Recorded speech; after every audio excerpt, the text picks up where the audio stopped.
આમ આદમી પાર્ટી વિસાવદરની વિધાનસભાની પેટા ચૂંટણીથી સતત ચર્ચામાં છે. એમાં પણ વિસાવદરની જ્યારે પેટા ચૂંટણીઓ યોજાવાની હતી ત્યારે ભારતીય જનતા પાર્ટી, કોંગ્રેસ અને આમ આદમી પાર્ટી જે અલગ અલગ મુદ્દાઓને લઈને જનતાની વચ્ચે ગઈ હતી. ત્યારે ભારતીય જનતા પાર્ટી દ્વારા મુખ્ય મુદ્દો હતો કે જે વિસાવદરના રસ્તાઓ છે ને ખેડૂતોને લઈને, પરંતુ વિસાવદરના જે રસ્તાઓ છે તેને લઈને ભારતીય જનતા પાર્ટીના કિરીટ પટેલ દ્વારા એવું કહેવામાં આવ્યું હતું કે વિસાવદરના જે રસ્તાઓ છે જો ભારતીય જનતા પાર્ટી જીતશે તો પેરિસ જેવા બનાવી દેશે.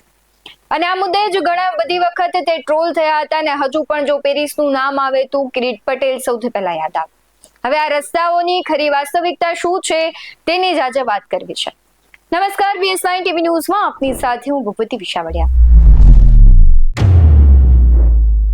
વિસાવદરની ચૂંટણી વખતથી સતત ચર્ચામાં રહેતી આમ આદમી પાર્ટી ફરી એક વખત ચર્ચામાં આવી છે, કારણ કે જે વિસાવદરના જે રસ્તાઓ છે તેના વિશે તેમણે આખું સત્ય બહાર પાડ્યું છે. આમ આદમી પાર્ટીના હરેશ સાવલિયા છે, તેમણે એક વિડીયો બનાવ્યો છે. તેમાં તે કહી રહ્યા છે, આક્ષેપ ભારતીય જનતા પાર્ટી ઉપર લગાવી રહ્યા છે કે જ્યારે ચૂંટણીનો પ્રચાર ચાલી રહ્યો હતો ત્યારે જે રસ્તાઓનું કામ શરૂ કરવામાં આવ્યું ને અમુક જે રસ્તાઓ છે ત્યાં ખાડા ખબડા છે તે પૂરવામાં આવ્યા છે, પરંતુ વાસ્તવિકતા કંઈક અલગ છે. અત્યારે તે કામ છે તે બંધ કરી દેવામાં આવ્યું છે. કોન્ટ્રાક્ટરો છે અને ઘણા બધા છે સરકારી અધિકારીઓ પર તેમણે આક્ષેપ કર્યા છે. તેમણે એવું પણ કહ્યું છે કે ભારતીય જનતા પાર્ટી છે હાર ભાડી ગઈ અને તેણે કામ બંધ કરાવી દીધું.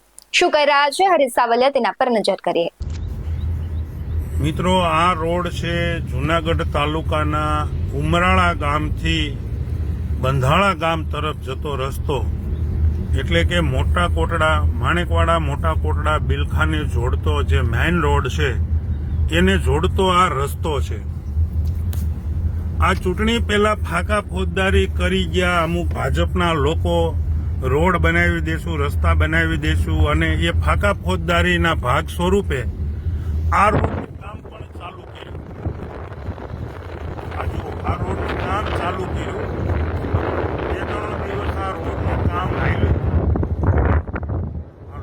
લીટા કરી ગયા છે. આ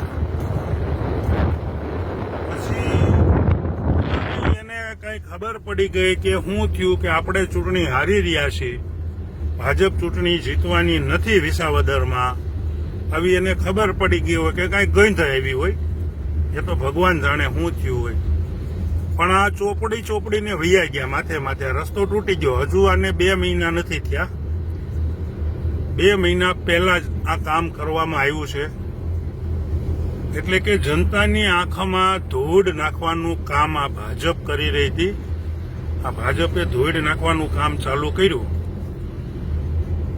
તો થોડોક રોડ બનાવી ગયા અહીંયા, એટલે લોકોને કહી દીધું કે ભાઈ આ રોડનું કામ અમે ચાલુ કરાવી દીધું. આ જો હવે તમારે અમને મત આપવાના છે. પણ હવે એને ખબર પડી ગઈ કે અમે હારી જવાના છીએ, હવે નથી જ જીતવાના, એટલે અહીંથી મૂકીને ભાગી ગયા. આ જો આ રસ્તો આવી ગયો તૂટેલો ફૂટેલો. એને ખ્યાલ આવી ગયો કે ચૂંટણી હારીએ છે, એટલે આ રોડ અધૂરો મૂકીને ભાગી ગયા. આપણે અધિકારીઓને આના વિશે પૂછ્યું પણ કે સાહેબ આ રોડ આટલો કેમ બન્યો, ખાલી 1.5 કિલોમીટર બનાવીને ભાગી કેમ ગયા? તો અધિકારીઓ એવો જવાબ આપ્યો કે ભાઈ, એક ભાઈની ડિપોઝિટ પડી હતી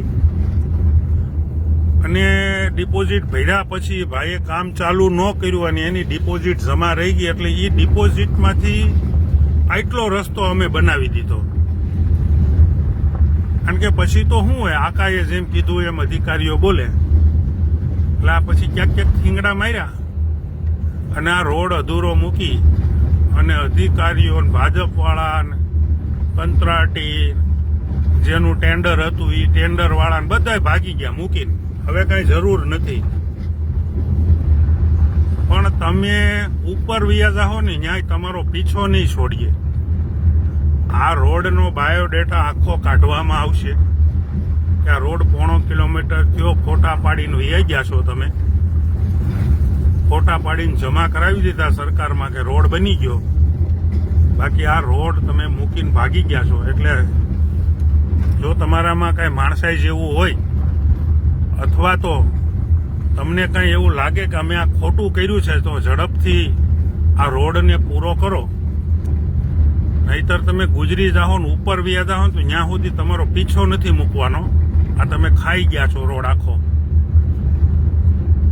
આમાં ભાજપે હોય ને અધિકારી હોય ને બધાની મિલી ભગત હોય તો જ આ રોડ મૂકીને ભાગી ગયા હોય.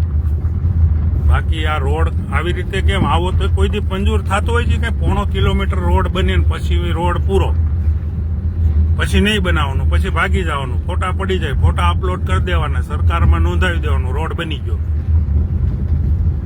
કોઈ જોવા વાળું નથી. તો મોટી મુસીબત અને દુઃખની વાત તો એ છે કે કોઈ સર્વે કરવા વાળું નથી. આવ રામ ભરોસે અત્યારે આ બધું હાલે છે. આ લોકો અહીંથી ફોટા પાડીને આપી દે ઉપર અધિકારીઓને કે જોવો સાહેબ બની ગયો, એટલે સાહેબે સાઇન કરી દે, પેમેન્ટ રિલીઝ કરી દે, વાત થાય પૂરી. પછી જનતાને આમનામ ઝીકાવાનું વર્ષો સુધી. કારણ કે ચોપડે રોડ બોલતો હોય, ચોપડે આ રોડ તૈયાર છે એવું બોલતું હોય, એટલે પછી તો ત્યાં ઉપર અધિકારીઓને તમે ગમે એમ પાડા ઉપર પાણી રેડવા જેવી વાત થાય. ગમે એટલી વાર એને કયો પણ એને કઈ સમજમાં આવે નહીં. કારણ કે એ તો અહીંયા જોતા હોય રોડ બની ગયો છે, ચોપડે બોલતો હોય, ગેરંટી પીરિયડમાં હોય, બધું હોય, પણ ચોપડા ઉપર આ રોડ મૂકીને ભાગી ગયા છે. થોડોક ફોટા પડે એટલો બનાવીને અને રફુ ચક્કર થઈ ગયા છે. પછી ક્યાંક ક્યાંક એવું ને એવું લાગ્યું કે ભાઈ આને થીંગડા મારી દઈએ, બહુ મોટા ખાડા છે એટલે થીંગડા મારી દીધા અને અહીંથી આ રોડે બહાર નીકળીને અને જુનાગઢ ભેગા થઈ ગયા. આ કોણ બનાવવા આવ્યું હતું એ ખબર છે, કઈ એજન્સી હતી એ પણ ખબર છે. ટૂંકમાં ઝડપથી થાય એવું કરો. જો આ બંધાળા એક તરફ બિલખા, એક તરફ બગસરા, એક તરફ જુનાગઢ અને કોટડા તરફ જતો આ રોડને મળતો આ રોડ 1.5-2 મહિના પહેલા અધૂરો મૂકીને ભાગી ગઈ છે એજન્સી. અધિકારીઓએ પૈસાના ભાગ પાડી લીધા.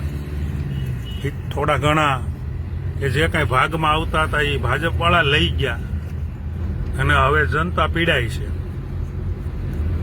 આ બંધાળા ગામ છે. તો મિત્રો, આ જે કોઈ એજન્સીનું કામ હોય, જે કોઈ ના ટેન્ડરમાં અથવા તો જે કોઈ ગ્રાન્ટમાંથી આ રોડ આવ્યો હોય, ઝડપથી આ રોડને પૂરો કરો. નહીં તો આ રોડના જો કાગળિયા કાઢવામાં આવશે તો કોને ક્યાં જવું એ કોઈને ખબર નહીં પડે. એટલે ઝડપથી આ બંધાળાથી ઉમરાળા રોડનું કામ ચાલુ થાય એવી વિનંતી છે. આપણે કામથી મતલબ છે તો કામ પૂરું થઈ જાય તો તમે છૂટા ને અમે છૂટા. જય હિન્દ, જય જય ગરવી ગુજરાત. આમ તો દરેક પાર્ટીઓ ઇલેક્શન વખતે વાયદાઓ તો કરતી હોય છે, પરંતુ એવા વાયદાઓ કરવા જોઈએ જે ખરેખર જનતાને ગળે ઉતરે. તમે પેરિસ જેવા રસ્તા ન બનાવો તો કઈ નહીં, પણ વિસાવદરની જે અસલિયત છે, એક પ્રાથમિક જરૂરિયાત છે તે તો પૂરી પાડો. તમને શું લાગી રહ્યું છે કમેન્ટ બોક્સમાં જરૂરથી જણાવજો. આવા જ વધુ અહેવાલો સાથે ફરી મળતા રહીશું. તમે અમારી YouTube ચેનલને સબસ્ક્રાઇબ કરવાનું, અમને Facebook અને Instagram પર ફોલો કરવાનું ભૂલશો નહીં. બાકી અવનવી અપડેટ્સ મેળવવા માટે જોતા રહો BS9 TV ન્યૂઝ. નમસ્કાર.